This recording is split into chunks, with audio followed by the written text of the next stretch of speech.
Bom, gente, aqui nesse nosso vídeo, nós vamos falar sobre o campo magnético de uma espira circular. Tá, então, a gente já pode começar aqui observando o desenho. Uma espira circular, ela é isto aqui, ó. Mostrar esse desenho aqui que eu acho que fica mais prático para entender, tá? Aqui também é que aqui tá mostrando só uma parte. Então, aqui está mostrando mais completamente. Então, o que é que acontece, ó? Observem o que ocorreu aqui com a limalha de ferro, tá? A limalha de ferro, ou as linhas do campo, né, ficaram assim, ó. Aqui dentro da espira, ficaram praticamente retas, e aqui fora, na parte de fora, elas vão fazendo esse movimento circular, tá? Então, seria isso aqui, ó, nesse desenho.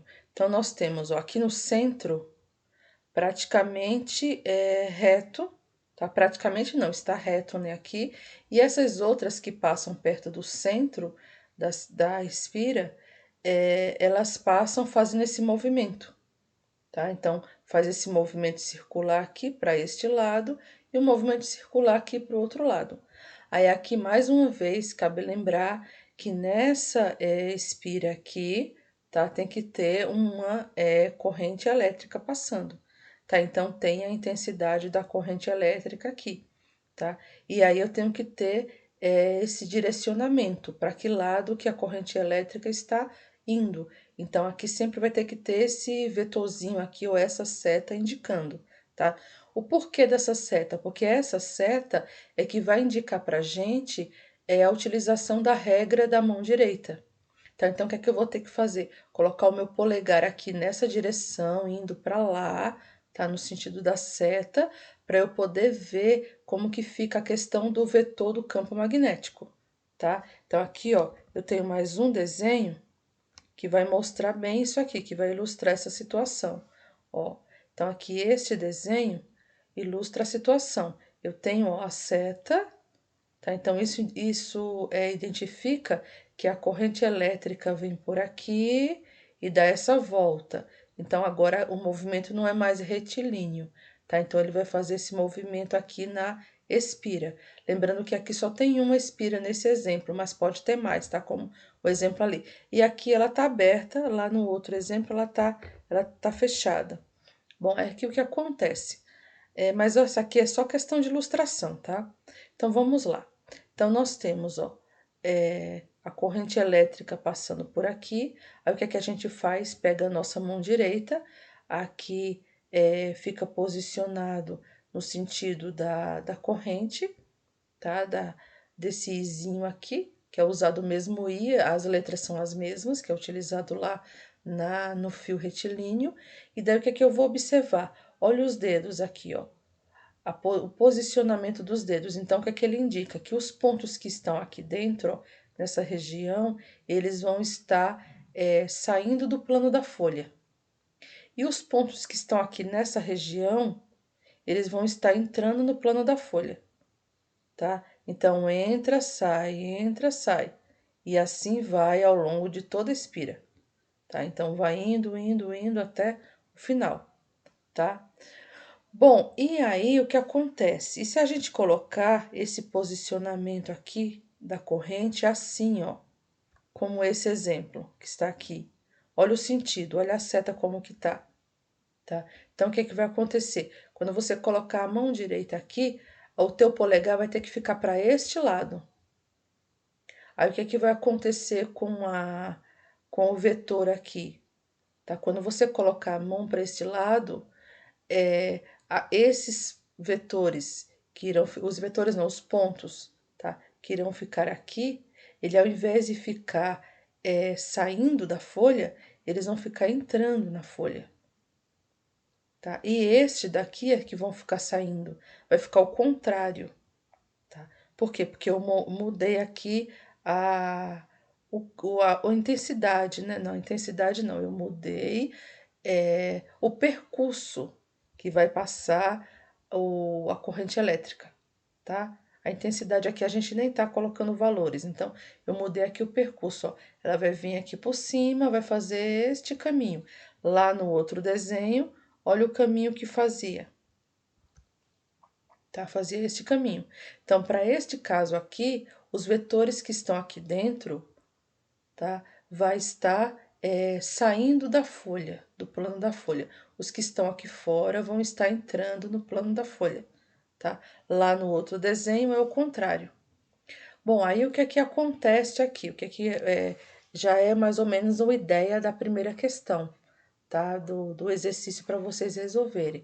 O que acontece aqui é o seguinte: se eu tenho duas espiras, tá? Onde uma a corrente elétrica está indo nesse sentido e a outra está indo no sentido contrário, tá? Se elas estão com o mesmo centro, elas utilizam o mesmo centro, ou seja, são concêntricas, elas vão se anularem. O campo magnético vai anular, de uma vai anular a outra, tá? Isso considerando que elas tenham o mesmo raio aqui, tá?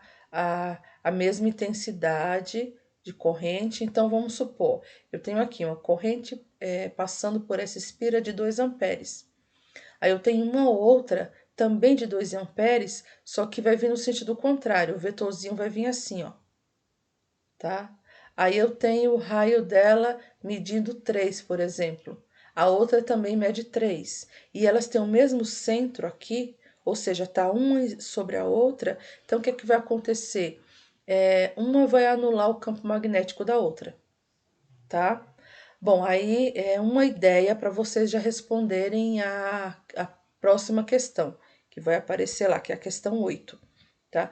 Aí aqui, o que importa para a gente nesse momento é a gente compreender que os exercícios que irão aparecer agora, como nós mudamos aqui, né, o desenho agora não é mais um fio retilíneo, é uma espira, então agora a fórmula muda um pouquinho, tá? Então, nós vamos ter aqui, ó, note que o centro da espira ao longo de todo o seu eixo, o vetor campo magnético B, então o vetor continua sendo o mesmo, tá? Aí nós temos o R é o raio da espira e a intensidade da corrente elétrica que percorre o fio e μ é a permeabilidade magnética do meio, onde se encontra a espira, tá? Então, aqui continua, as letras são as mesmas, né? O que não terá aqui, tá? É o π, tá? Então, se você observar, o π aqui ele não aparece mais para essa fórmula, tá? Porque a figura mudou. Então, as questões eu não vou nem solucionar elas todas para vocês, porque o cálculo nós já fizemos lá no começo, tá? O que não vai aparecer aqui para essa fórmula é o π. E lembrando que essa fórmula aqui, a gente está tratando de uma espira, tá? Aí o que que pode acontecer? Pode acontecer casos assim, ó, da bobina, tá? O que é a bobina aqui? São várias espiras, tá? Aí vai funcionar do mesmo jeito. Aí nós temos o campo magnético que vai ser aqui em volta, aqui nesse sentido, né, de lá para cá, tá? A regra da mão direita também vale. Então aqui eu vou pôr a minha mão direita, tá? Então esses vetores aqui vão estar entrando, tá? E o outro, quem tiver aqui em cima, vai estar saindo do plano do papel, tá? Então, eu vou ter isso. Aí, o que é que acontece? Essa minha fórmula aqui é relacionado ao centro aqui, tá? O centro da espira. Então, nessa fórmula, o que é que muda em relação à outra que eu vi agora lá em cima? Aqui aparece o N, tá? O que é o N? N é a quantidade, ó, para uma bobina formada de N espiras. A intensidade do vetor magnético em seu centro será. Então, esse N aqui é a quantidade de espiras, tá? O número de espiras. Tá? Então, se eu tenho uma só, eu não preciso colocar esse N. Se eu tenho duas, três, quatro, aí eu preciso usar aqui no local do N, eu vou usar a quantidade de espiras. E uma coisa importante aqui da gente saber é que quanto mais espiras eu coloco aqui, uma sobre a outra, tá? Utilizando o mesmo centro, mais intensidade esse campo magnético vai ter, tá? A gente pode pensar pela lógica, né? Se eu tenho uma só, o meu campo magnético vai ter uma intensidade. Se eu tenho duas, vai ter uma outra. Se eu tenho três, a intensidade triplica, tá? E aí vai indo. Então, quanto mais espiras eu tiver aqui, uma grudadinha na outra, e a gente fala que elas são concêntricas, né? Porque utilizam o mesmo centro aqui. Aí eu vou ter um campo magnético maior aqui formado em torno dessas espiras, tá? Então aqui é a ideia para vocês responderem agora as questões. Aí a gente tem um exercício resolvido, tá? Então aí vocês observem o exercício que já está resolvido para vocês terem ideia de como solucionar esses outros exercícios. Aqui eu vou fazer o seguinte, para esse vídeo, eu já dei todas as ideias que vocês precisavam aqui para poder estar resolvendo. Então, eu não vou fazer a leitura, tá? Que eu já falei, ó, deste aqui, se o campo magnético, se eu tenho uma intensidade e depois eu vou triplicar a intensidade, então o que é que vai acontecer com o vetor campo magnético, tá? Então, é mais ou menos aquilo do lado do outro. Se eu duplico, vai duplicar. Se eu triplico, vai triplicar, tá? E assim por diante. É lógico, né? Parece até redundante aquilo que eu estou falando. Então, é sobre essa primeira questão aqui também, eu já dei dica aí no começo do vídeo. Então, essas aqui eu não vou estar lendo, é só vocês lerem e procurar compreender aí do que é que se trata, tá? Aqui, em relação a essas questões, aqui é só colocar verdadeiro ou falso, tá? Então, é a interpretação do texto e vocês vão colocar aqui do ladinho. É claro que para mim, vocês não vão precisar copiar as questões. Vocês vão colocar só o número da questão e colocar, questão 11, a 1 aqui é o quê? É verdadeiro ou é falso? Aí você vai colocar F ou V, tá? Aqui, ó, nessa questão 12, vai precisar de também uma interpretação e não de cálculo. Na questão 13 precisa de cálculo, a 14 cálculo e a 15 também, tá? Mas são cálculos utilizando as fórmulas que eu acabei de falar sobre elas.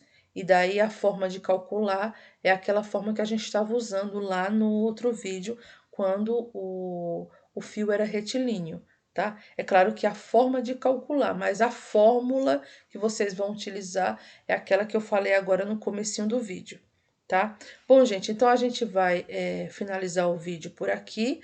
Aí, se vocês tiverem alguma dúvida pontual, é só entrar em contato comigo, que daí aí eu falo sobre um exercício em específico, tá? Pra gente não ficar se alongando muito, e às vezes assim, eu fico falando muito sobre um exercício que você já compreendeu, tá? Então daí fica cansativo para vocês, tá? Então qualquer coisa me procure e daí você fala, tô com dúvida no exercício 15, por exemplo. E daí eu acabo explicando só aquele que você tá com dúvida, tá? Bom, então até a próxima.